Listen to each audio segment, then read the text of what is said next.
I'm so glad for being alive.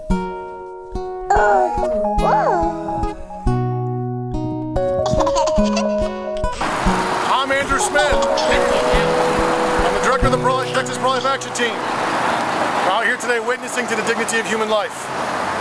Protesting Planned Parenthood. They're inside raising millions of dollars for abortion.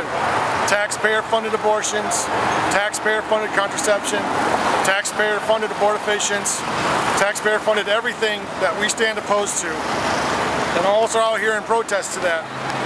It's not right. People have the freedom of their conscience to do what they think is right. We should not be forced to pay for medical procedures that are opposed to our conscience, that violate the moral law, and that kill innocent human life. We should not be forced to do that. And everybody out here is a witness to that. Everybody out here can testify to that. It's not simply a religious issue, it's a human rights issue. It's a human conscience issue. It's an American issue. It's a constitutional issue. It does not stop at religion. It merely begins there and it goes on. So all of us here, I'm grateful for everyone's gathering and everyone's presence. It's a very powerful witness. And we had a good gathering this morning. There's lots of traffic was backed up on the road. They saw our images, they saw the signs, they saw everything that we're here in protest for.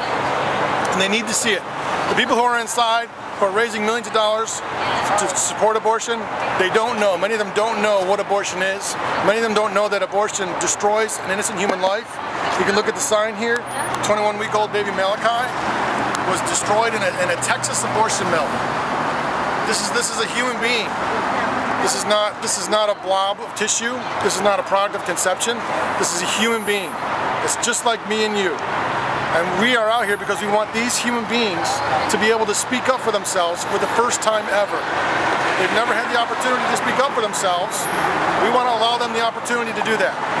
These signs are a very proud witness.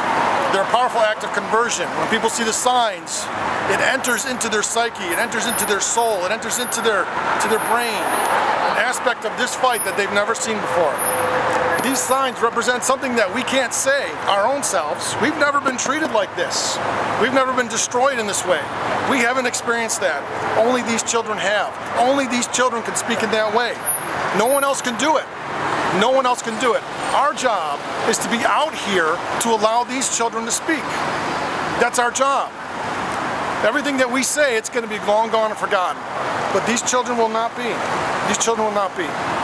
And we need to be here. We need to be at stuff like this all the time. Constantly sacrificing ourselves out in the cold, getting the middle finger from the people driving by, getting negative reports from the media, condemnation from the general culture at large. Doesn't matter. Doesn't matter. We need to be like the prophets of old, who spoke up regardless of what the kings of the court at the time wanted them to do. We need to be like the men of old who are not afraid to witness in the streets and proudly and publicly testify to what they believe. Our conscience compels us to do so. Our rights allow us to exercise it. Therefore, it's not only something that is good to do, it is something that we should have to do. We should have to be out here.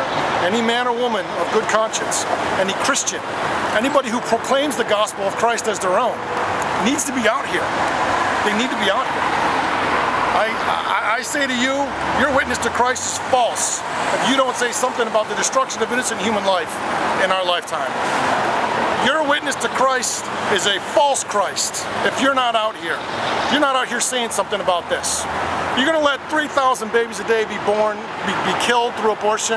You're going to let 3,000 babies a day have their heads ripped off, their limbs ripped, their arms ripped apart, their brains sucked out with a vacuum. You have a false Christ if you say that that's okay.